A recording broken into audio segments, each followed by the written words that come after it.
Right, so you can talk if you want.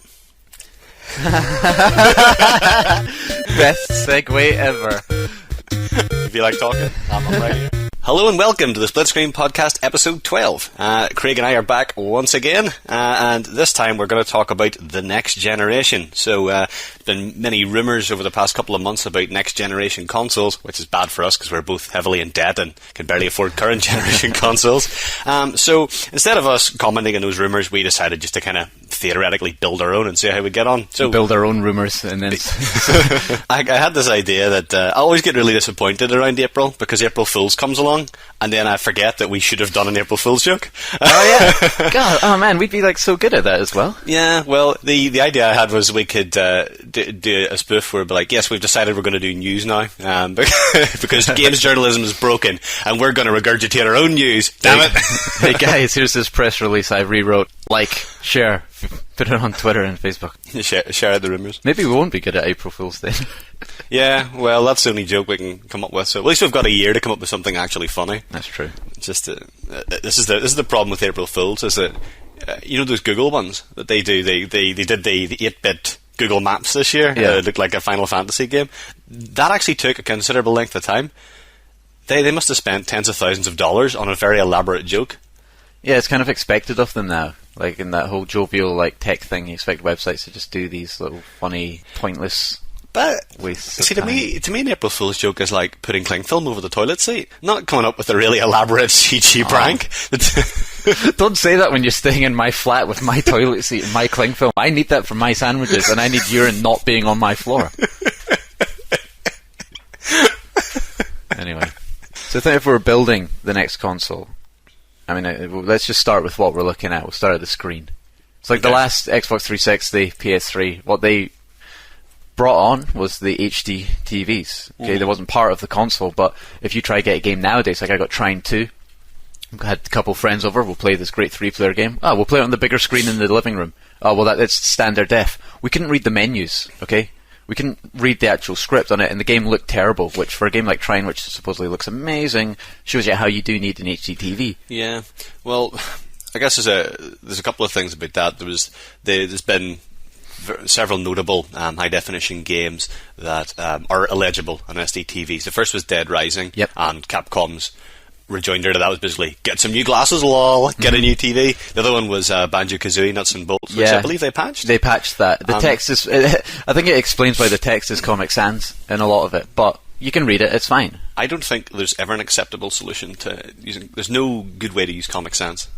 Unless you're doing like a church bake sale. That's the only time you should use Comic Sans. Ironically now, I think that's the case. The other side to this is that I managed to pick up a copy of Mario Galaxy again during the big Great Game Panic when we thought they were going downhill. So I was trying to do my best to save game by filling my house with all pre-owned games. So I bought L.A. Noire and, or as I like to call it, Lanoir and Super Mario Galaxy. And so Mario Galaxy is a game with really strong art design, but it's not a high-def game. And whenever you take that, I don't know, whatever, it's 480p, I think, and stretch it onto a 40-inch LCD TV, it looks bloody awful. All right. Is there no way to sort of do some trickery where you just have it show up, like boxed in or something? No, because all right, okay. There isn't any really... I don't think TVs really work that way. It's not quite the same as monitors, where you can resize it. I think it's just that that's the way the TV processes it, and the TV always stretches it out to the full size. So we'll definitely need then for the next generation both screen and console to be aligned, being the same. Right now, though, the new TV's coming out. Well, they're trying to panhandle and trying to sell and flock. Our 3D TVs. Our 3D TVs. Have you played a game on a 3D TV? I tried one of the Zelda on the 3DS in one of the stores, and I found it really... I didn't enjoy it, like the little screen. I've not done a big screen thing yet. I mean like an Xbox or PS3 game in 3D. Okay. Well, my brother got a 3D TV a couple of months ago, and I played Crysis 2 on it.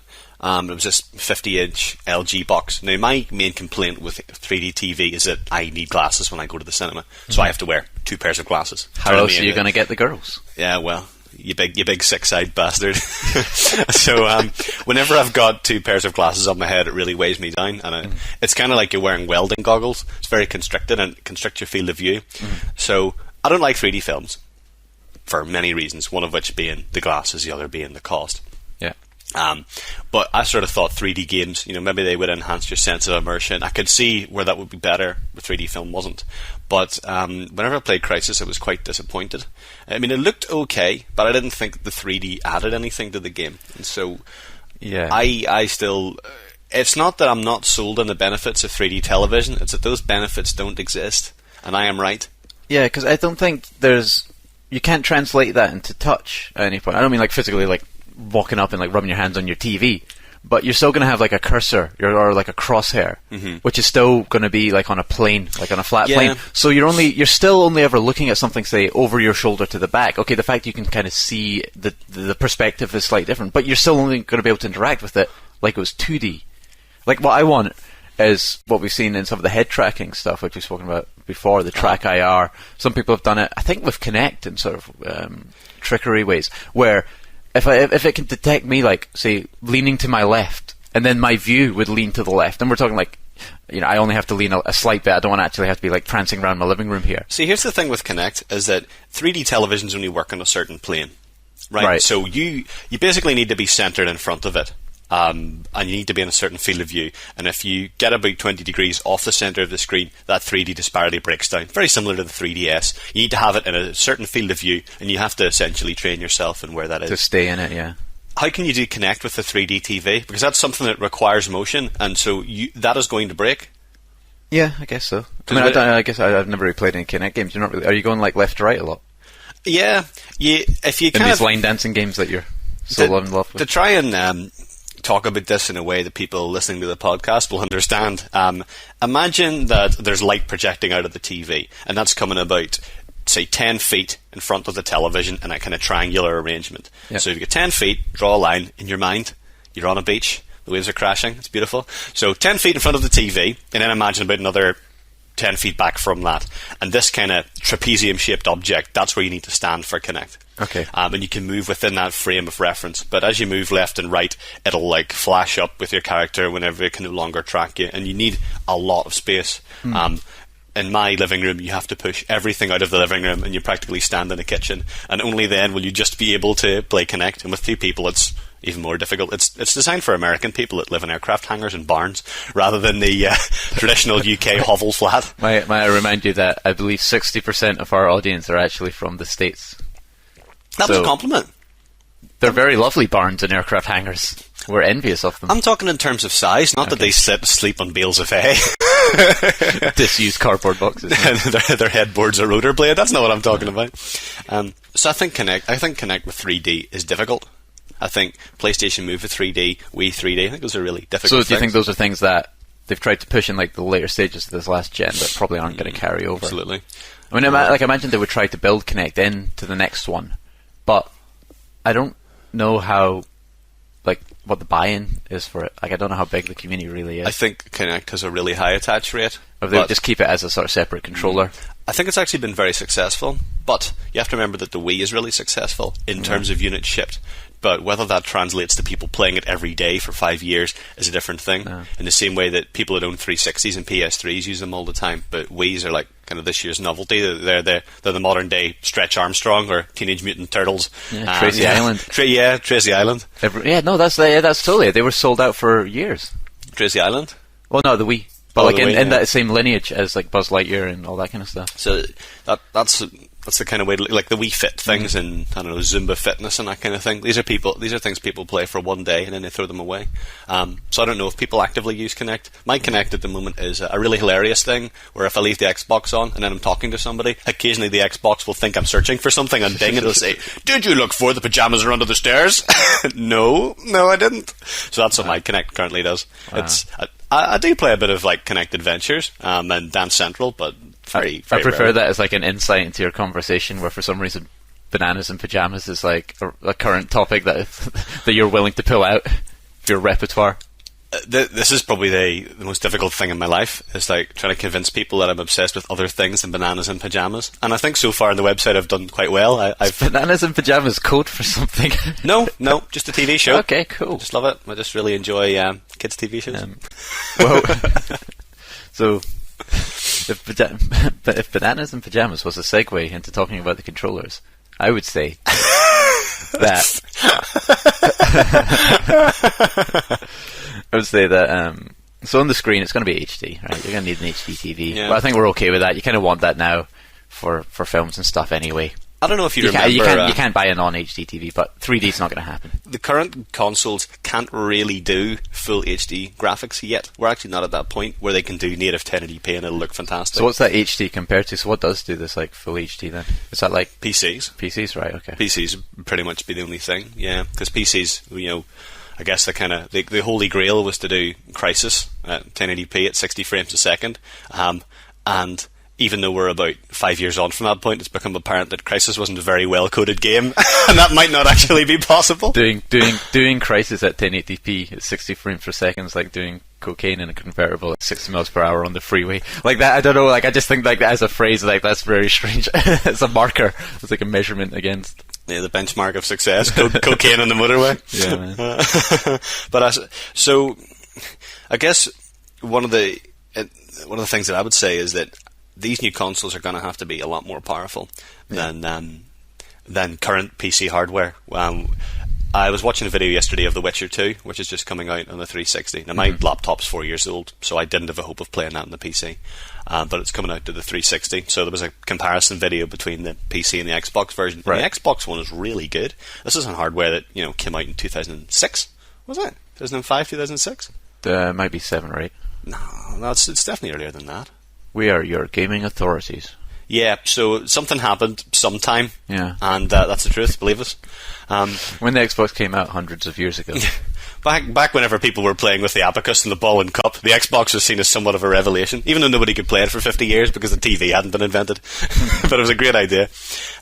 With things like the 360 and the PS3, the PS3 had this Cell processor, and the Xbox had this really advanced graphics chips, and those required an awful lot of R&D money. And I guess the problem is that whenever those consoles were released, they were released at a loss, and as you keep going, the cost of the parts goes down. They become cheaper to manufacture. The problem with the original Xbox was because it used off-the-shelf parts, it was very difficult for Microsoft to reduce the size of the circuit board and reduce the cost of making that console, which is why there was never a mini Xbox. In the same way they redesigned the 360, because Nvidia held the rights to a lot of those parts in Intel, and so because Microsoft didn't engineer it themselves, they couldn't make it smaller. Yeah, so that's the challenge you go with. Yeah, they go COTS or bespoke. But the current consoles aren't using off-the-shelf parts; they are custom-made bits. So the problem is that it costs more and more to make these new generations of consoles, and there's a kind of a diminishing returns type thing. Where if you look at the PS1 and the PS2 compared to the PS3, there's a massive drop between sales to the PS2 and the 3. The 3's been a flop in relative terms. Yeah, I mean, because I don't own one. Most people I know don't own one. I don't know if it's been a flop on Sony's... That's just your circle of friends, though. Nah, I know. The plural of plenty. anecdote is data. I know plenty of people who own PS3s. Well, what I'm trying to say is, compared to the PS2, which everyone had, and probably had multiples of, because eventually you had to start jamming blue tack in the laser disc and all that kind of thing to get it to work. I guess what I should probably say is, upside down, rubbing it on the side, selling sweet things. It hasn't necessarily been Sony's loss, but it's definitely been Microsoft's gain, Aye. and that almost counts as a loss in Sony's book, doesn't it? Yeah. So there's tremendous R&D costs associated with this, but on the bright side, that means that you've got something that I can buy with confidence and know that in 5 years it'll still be relevant. And I bought my 360 in about 2007, and I think that actually is a fact. Unlike the spurious dates we made up earlier. But I've had it. I've been quite happy with it now for 5 years. Yeah. Whereas if you were buying a new console, it was just this kind of off-the-shelf PC parts. I would feel like, why wouldn't I just make that myself? Because I could make my own PC for 500 quid. It would plug into the TV and be very happy, and that would be a lot more relevant. So I kind of need a custom games box. That's what I'm interested in, and I'm not sure if that's just me being in a minority, but that's really what I want, is some cutting edge gadget porn. I don't just want a PC and a shiny box. That's a waste of money. Yeah, and I think ultimately the way it's going, the way we've seen it going in the current gen, is that it is becoming closer to a PC in that it is doing multiple things. Although I said earlier, it's doing multiple things, like it has streaming films and social media and all that jazz. One of the interesting things about the 360 is it's the first console that really was able to change over time with extensible firmware.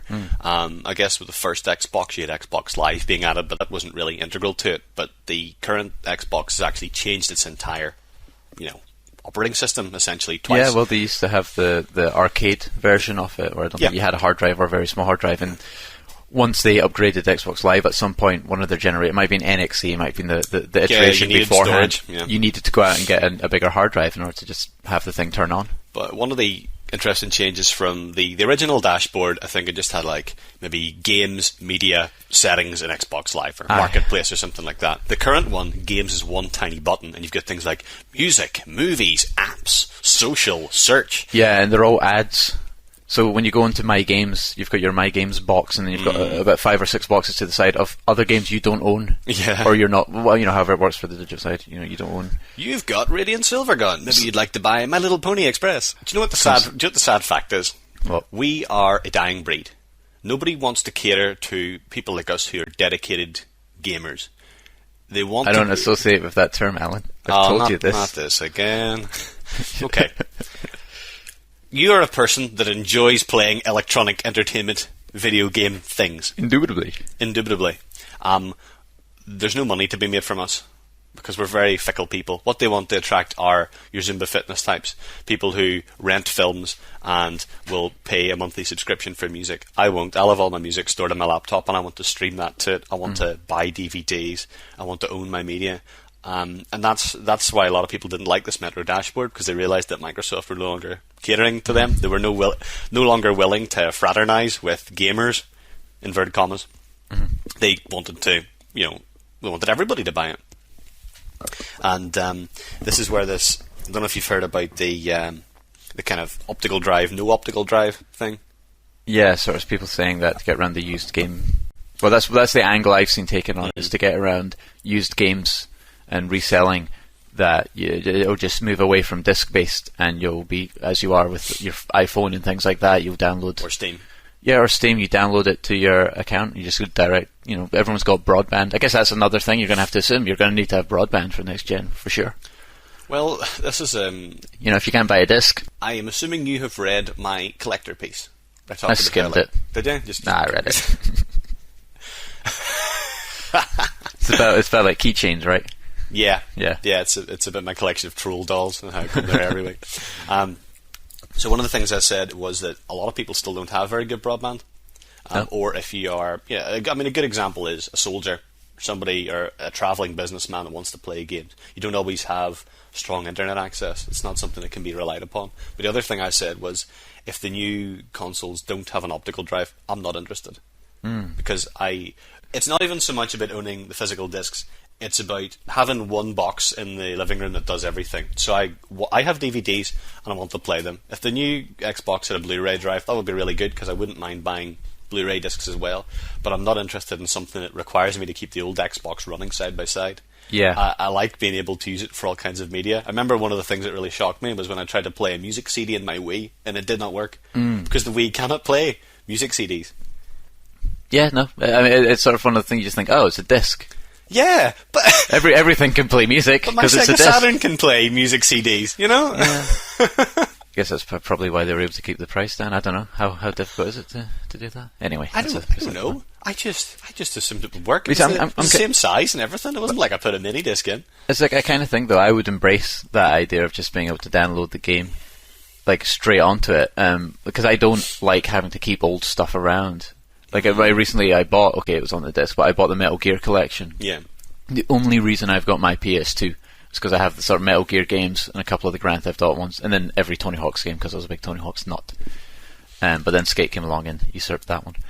But it means that now I can get rid of that when I go home, because I just want the one box, and ideally as few discs as possible, because they're only ever going to sit in a disc wallet, because I don't bring cases with me when I move around. Yeah.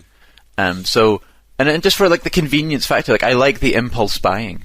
I'm a frantic consumer that you get on the iPhone where you think, oh, that looks cool, I'll try that. Yeah. Like I wanted to get Banjo because of the nuts and bolts to play it again. I was like, well, no one's selling it. I could get pre-owned, so I bought it pre-owned on a disc. The damn thing was scratched. Had to take it back. Wasted whatever money I was saving on like train tickets. But then I was able to come back and just like download it straight off Xbox Live. Yeah. Like I want that with every game. I want that with films even, I want to be able to just go like on the day of release to be able to rent the film. I guess that's do kind that of the kind way. of thing. That's the way the Vita's gone. Where you can either buy all the games that you can buy on a cartridge are available to download from. Is it everything? Yeah. You see that? Yeah, no, that's what I want. I want that in like Xbox. I don't mind if you can get them either way, but I still want that disc option. Why though? I don't know, because we should be on the same page about this, because I, like you, don't have much space and will probably move about quite a lot. Yeah. I don't know, I'm just a hoarder, I think. Yeah, no, definitely. I mean, because I don't have have any old games past, like I say, before this PS2, but they're for different reasons and stuff. But I think even if I did, if I can play them in another way, okay, and the real emulation has all its problems, but like that's the big appeal of the Wii would be like, oh well, that would, I can get access to that kind of stuff. Well, I mean, digitally, it's just that it's just a bit ropey right now. I guess I can talk about Retrocity, because by the time this goes online, it will exist. At this moment in time, it doesn't exist, and I'm talking about future things. But one of the problems with emulation is that it isn't as good. The sound quality is not as good. You lose, and you're a big music fan. You can appreciate like losing sound samples. And music cut out is not pleasant. You're not running through the same hardware, so No. it's different speakers essentially. If you want to be rudimentary about it. And even though I don't really need those gold games, I still really like having them. I really like I would actually go home and plug in my Saturn and play like Panzer Dragoon on it, or I would hook up my Mega Drive and play Micro Machines. I really like that vintage experience. You could get a very, very rough facsimile by playing it in an emulator, but I just like having the old stuff. Luckily, I have the luxury where it all lives in my dad's attic. It doesn't actually live in my flat, so okay. I can store as much as I want. But I would like to get my own property eventually, and I'll put them in there. Yeah. I don't have a problem with digital distribution per se. I would like to be able to lend a game to you if you'd like to play it. And that is the big problem. That's the big worry and the big concern, because I've done that. I do that at work. I give games out to some guys there. But how do you do that now? Well, you don't. The problem for me is the argument about ownership.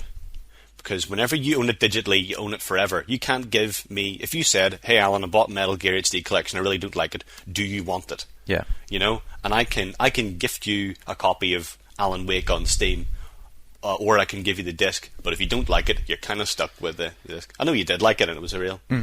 If anybody doesn't know the story, whenever Craig moved flats, half of his games got smashed, which is probably an argument for digital distribution in a way. Yeah. But one of them was the copy of Alan Wake I got you for Christmas.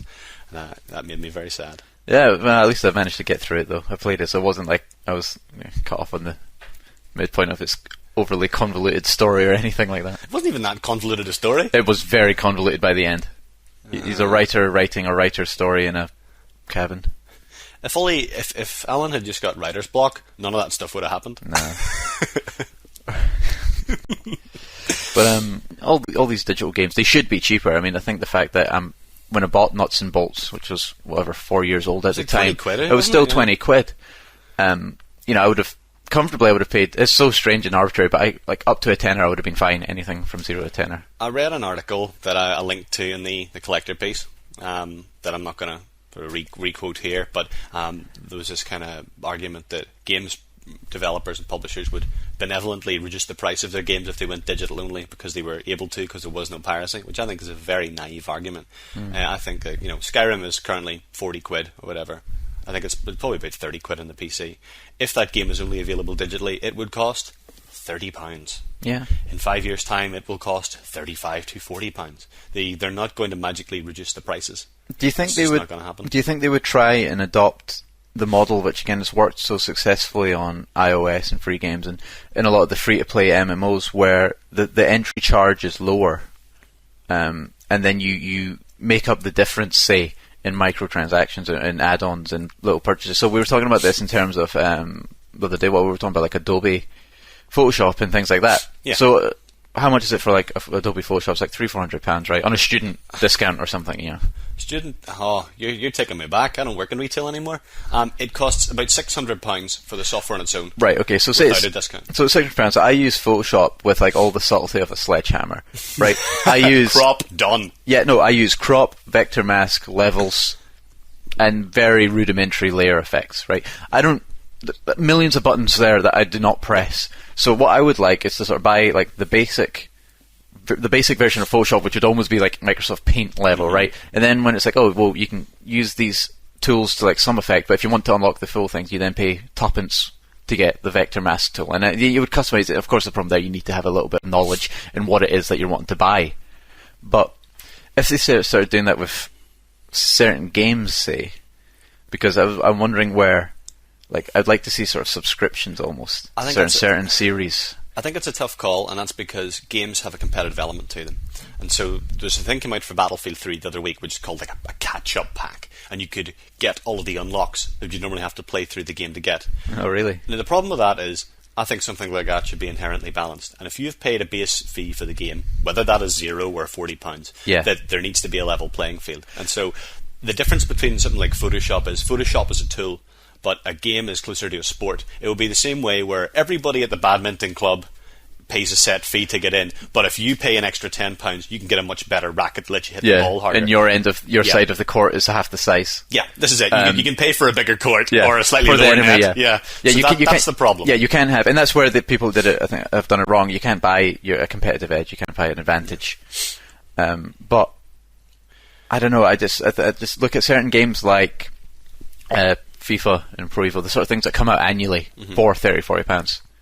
That's changed. For FIFA, EA have released a European pack, where instead of releasing a new Euro game, it's an add-on for FIFA 12, and it updates the rosters and all that kind of thing. See that? Okay, that should have happened a long time ago. That's what I want to see more of. Yeah, it's almost it's like somewhere where it's almost like the sort of the DLC that you kind of get now, like with almost 100% certainty that's going to come out after the major release.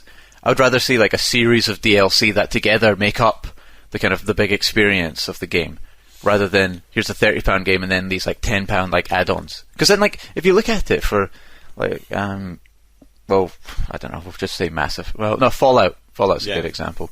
There were a couple DLCs for that, so I paid £40 for the first game, and then it was like sort of a tenner or so for each of the following ones. Well, I spent like £80 on that. Yeah, it's quite a lot of money. And it's quite a lot when you think of like if you quantify it in terms of hours or whatever. But I would almost have preferred to pay something up front and then know what I'm going to get after it. Like the way I bought Sam & Max, where they came out in 6 or 7 episodes. And each costing... Each costs whatever, but I paid a certain amount of money at the beginning. Did you get a season pass for it? Yeah. Oh, okay. And they came out kind of over time, and I don't know. You know, there's certain benefits to that for certain styles of games where they can be a bit more focused. And it's not as daunting, it's not as big a risk for them. And it gets away from that problem where you're only going to have these AAA games, which then continue to milk you after the fact. Well, they go back to the Vita again, because it's a new console and it's got all these interesting new methods. Ridge Racer for the Vita was released as a £20 game, and it has like 3 or 4 tracks, and then you can pay a fortune and get lots more tracks, and I think it ends up being more expensive than a traditional racing game. Now, the game itself is terrible, but this isn't an argument about the quality of the package. This is about whether you should pay have a free game and then pay for the tracks you want. I'm kind of old-fashioned in the sense that I just want to pay £40 and have a complete experience. Yeah. And if I don't want to pay any more money, I don't have to. It's like the problem with something like Halo Reach, where if I go on to play that now, I won't get a very good game because the people that are playing it are the people who have bought the map packs, and so it's quite difficult to get a game sometimes. Like Battlefield. Okay, yeah. Whenever I went to play Battlefield with you, I had to get the back to Carcan pack because that was the only way to get a game. Yeah. And that sucked, and that was because my brother didn't get the limited edition for me for Christmas because he couldn't find a copy of it. And in a sense, we were both punished for not getting into this model at the right time. I was going to say something there. It was going to be incredibly witty as well. Pertinent to the conversation. So, like I said, I don't have like a good model for how they should sort of sell games or anything. I don't have like a very clear idea. I'd like to see them explore different avenues, though. One thing would be in terms of rentals, just something that died away. You don't really rent games anymore. I remember doing that a lot. Did you have Blockbuster or Extravision? It was Blockbuster. The Northern Irish one was called Extravision, spelled with no E on extra. What's strange is Blockbuster then became a sort of independent rental service, which also was a tanning salon. So you could go there, rent films and games, and sit in a sunbed. So it looked like you weren't sitting playing games all day because you had a healthy glow. You could lie. You could have an alibi. Here's a film where they go to was it Eat, Pray, Love? So they tour India or whatever, and you just take all your anecdotes from the film, and you've got this healthy glow to sort of to pass off your loneliness. I remember sitting at the banks of the Ganges watching people, ritually dispose of their dead. It was an incredible experience. And then I played Call of Duty. But in the same way that you sort of like Netflix, I really love Netflix now, and I can just go in and sort of try things. And I guess it's different because sort of films are one-off in an hour and a half, but yeah, I don't know. Yeah, see, sometimes films you'll watch, and then you'll watch them again and again and again. and other times you'll watch them once and never return to them again. It's like TV box sets and things. If you have like 6 seasons of Lost, you might watch them again, but you might not, and it's quite a lot of media. Yeah, especially if you get into Lost and the first 2 seasons were really good, and the third turns out to be poo, and you kind of have to keep it in the collection, or the whole thing loses consistency. I think so far we've talked about a lot of things that are, I don't know, they're more extensions of what are currently going on in consoles, and we haven't really talked about, I don't know, what would you describe it, kind of pipe dreams, like our ultimate fantasies for things that would be really good to have in consoles, but will never actually happen. Oh, I want a console that comes with a second controller. What? 2-player games? You've got the internet for that. You don't need that. What? But then your friend won't have a console. Then he'll have to buy one. What? I'm just playing. Yeah, I know. Devils, and by devils I mean Microsoft's advocate here. And Nintendo. Come on, what was it? We Sport, we Play. It's one of the best-selling game of all time. Yeah, second controller of the game. Of course, it will be popular. We sold 40 million copies of We Play. People love it. That doesn't count. And then it's just as well they didn't release We Play 2 without a controller, and it would sell about 5 copies. One of the things that I think would be cool would be to have a console that you could actually program. In the early days of like the BBC Micro and the Spectrum and Commodore, people programmed their own games. So you could, I guess, because they were computers more than consoles, but you could really code them, and you could make whatever games you wanted. A lot of people like Dave Perry, the guy that went on to make Earthworm Jim and that kind of thing. That's how he started, was coding those kind of games. Jeff Crammond had those Grand Prix games for the PC. Those people were kind of basement coders. That's how they all got started. Team 17, Worms. It's probably another one. Probably. I might just be making up team companies that seem likely to fit into that bracket. So, the Raspberry Pi computer was launched a couple of weeks ago, and it is this credit card-sized computer that it's basically aimed at hackers and programmers for the new generation. So there's been a lot of talk about how people need to learn how to code now. These are the kind of IT skills we need. Not somebody that knows how to use transitions in PowerPoint. We need people who are software developers, because that's the new kind of manual labour, if you like. The new skilled labour of the future will be computer programmers. Right, okay, I follow you. And coders. See where I'm coming from? Yeah. So I would like a console that... The reason that I'm saying this isn't going to happen is because it just raises issues of piracy and compromising the OS, but I would love to see something a bit like the PS3 that has embedded Linux, so you could actually program your own games. They famously took Linux out of the PS3 because that was this gateway towards breaking the hypervisor and messing up the security. Pirating games and doing all that stuff. All kinds of evil stuff that we certainly don't support here. It opens up a closed system, which is what, if you're developing on these games, you want security.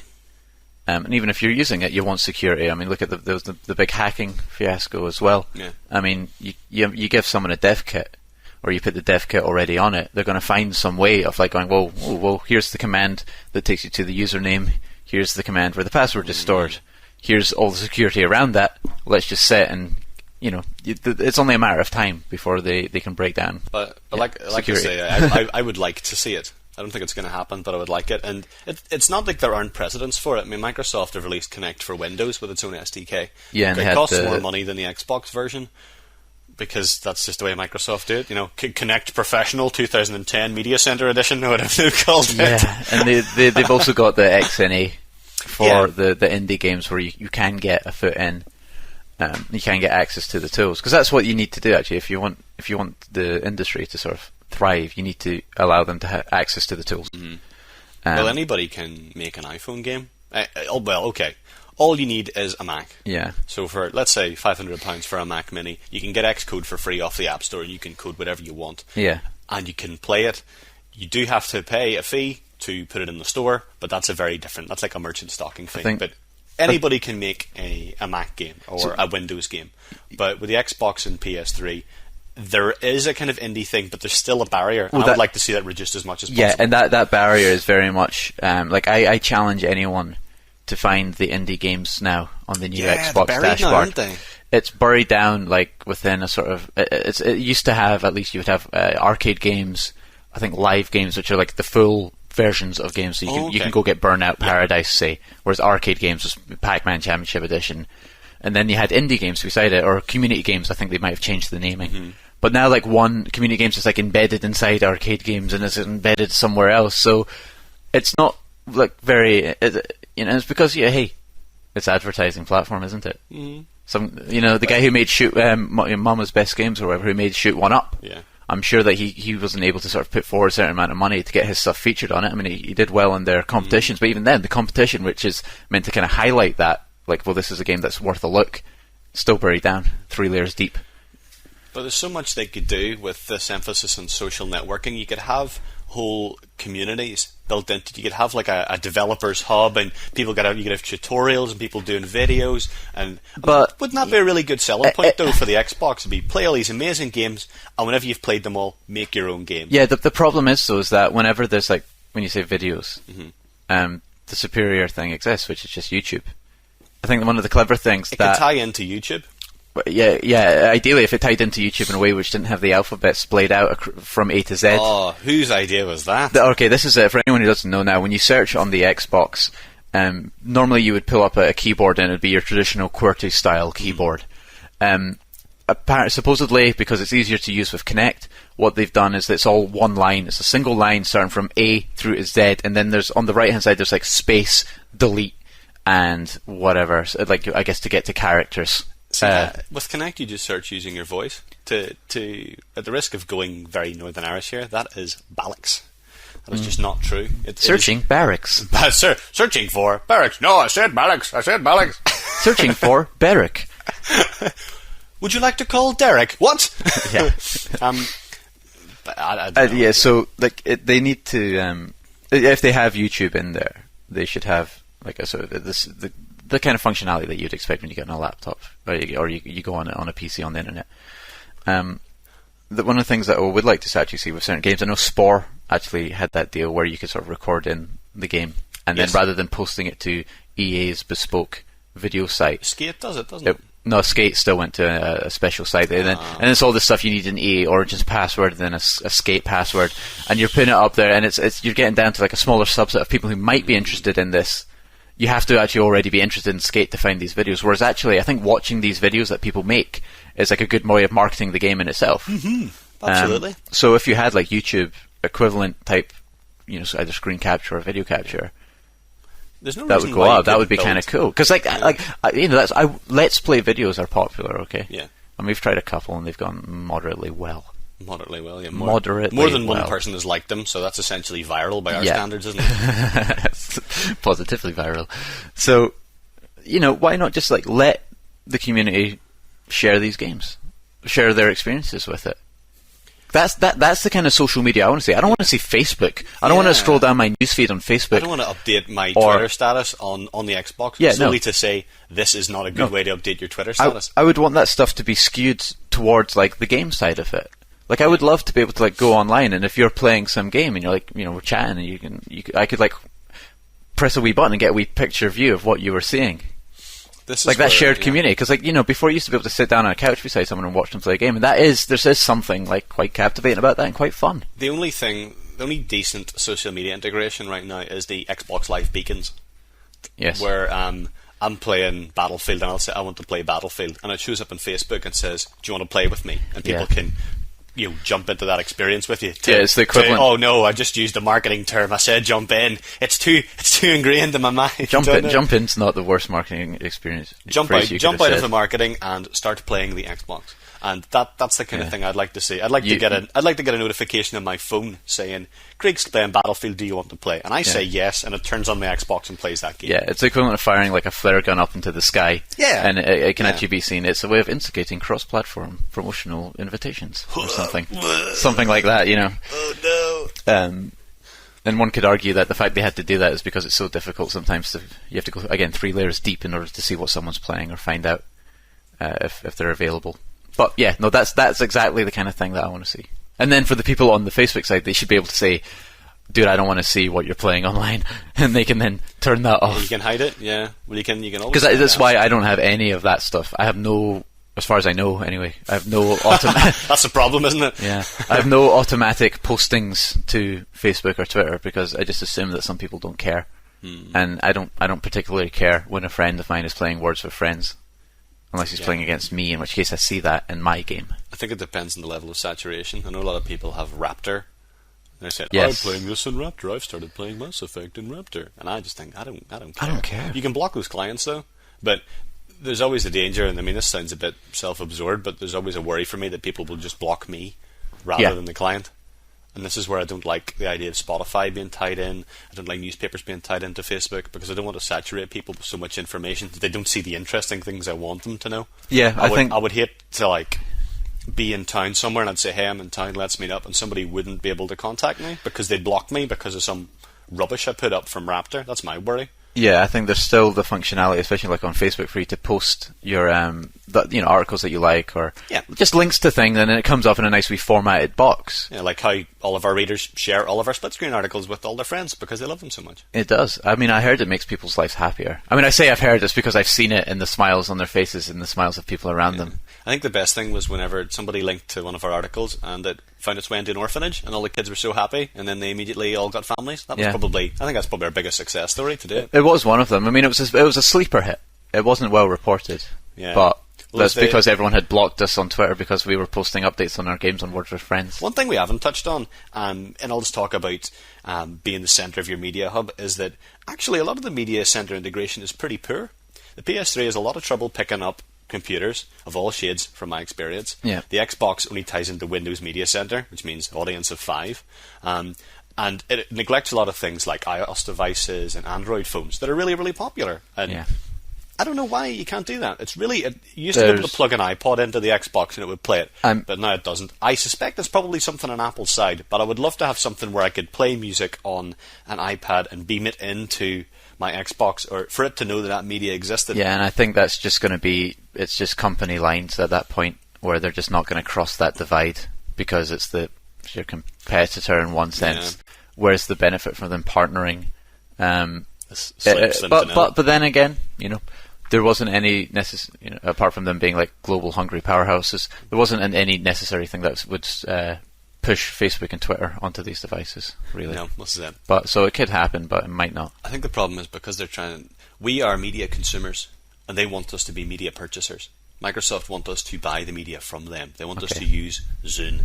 They really don't want us to use Netflix or DVDs. That's why whenever the Xbox dashboard was updated, Zune has full Connect controls, but DVDs don't. DVDs haven't been updated. Yeah. Media you play off your own media, even if it's 1080p, will only stream at like 720p or less. Zune movies will do full 1080p. Yeah. And that is because they want you to buy their stuff. And that's all they care about. That's that old hierarchy of you pay for the privilege. Mm-hmm. And the way to do that is you give people something lower, and then you say, but you want that full ability, then you pay more. And they need to get away from that model where they're just a little bit more free to give, or they're just a bit more willing to give you something decent, and then you can have like add-ons on top of that, which aren't, as we say, same with the games, man, that aren't giving you a competitive edge. So I think we've run the gamut of pretty much everything, apart from what are we going to call these things? Okay. What are we going to call these new super consoles? Well, of course, like the Xbox 360 was named because the PS2 was going up to PS3. Yeah. So if you had a PS3 and an Xbox 2, you're always going to go for the one with the bigger number. Obviously. So that's why they chose 3, so it like tarred on it. That's why I bought my Xbox, because 360 was bigger than 3. So, yeah. And even though 360, if anything, takes you back to where you were. Yeah. So it's probably going to be a PS4. They will surely keep the PlayStation brand. Yeah. That's the only thing I would say there. They didn't call the Vita the PSP2, and therefore I don't think they're that bothered. I think the PlayStation brand is more important. One of the rumours is Orbis. Yeah, but that's like a dev name. You can tell that's gonna. That's like a brand of chewing gum. Yeah, Orbis. But Vita is an okay name because Vita, is about life and I don't know, vibrancy, vitality, that kind of thing. Yeah. But Orbis, it's nothing. Well, Vita sounds like the sort of rice bars you get. Rye Vita. That's it. That's what I'm thinking of. Rye Vita. PSV Rye Vita. PSV, Intelligent Vita. Yeah, it's good. It's very witty. So if it's PS4, Xbox fortunate. Xbox for you. Xbox I would call it Xboximus Prime. Yes. Maybe I wouldn't call it that exactly because it's probably not good to name a console with something you can't pronounce. Xboximus Prime, yeah, because that tells you that it's the best. Console media hub in disguise. Yeah. What about the Wii U? What a stupid name for a console. Yeah. Wii's okay. Okay, it's a synonym for mixuration, but it actually is okay in terms of people coming together, but Wii U takes it that one step further, where it's like back to the gamer on their own kind of thing. It's a similar thing to why the Dark Knight Rises is the sequel rather than something else, because the Dark Knight became such a popular name. Yeah. Well, the Wii penetrated sort of culture in that sense, so it's always going to be Wii. Well, Apple did like the new iPad. It's called like the new iPad, right? It's called iPad. Just iPad. Yeah. So is the next one just going to be the new iPad? Yeah. I mean, well, why can't they just do that then? I don't know. If they've got enough of the stuff carrying over where you can play your 360 games on it, say, potentially. See, people like mocked this whole new iPad thing, like, oh, why aren't they calling it iPad 3? And the answer is because every time a new MacBook Pro comes out, I don't have a MacBook Pro 8. Yeah. I have a MacBook Pro, and the iPad is a computer.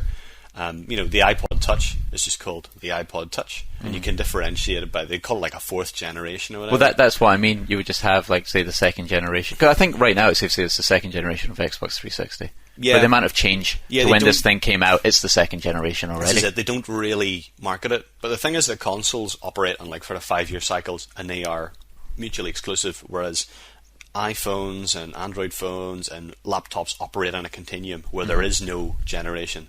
There's nothing. There are rare exceptions, but there's nothing that if you bought a MacBook Pro today, right, and then I bought one 6 months down the line after it had been refreshed, there's nothing that you can do in yours that I'll not be able to do in mine. But with the Xbox, you need a differentiation. You need a 360. You need a PS1 and a PS2 and a PS3 because people won't know and people will buy the wrong games. What will happen is Granny will go into game. In fact, no, they won't. She'll go to Tesco because game won't exist by this point, and she'll go and buy a PlayStation game for the new PlayStation, and then she'll get something completely wrong.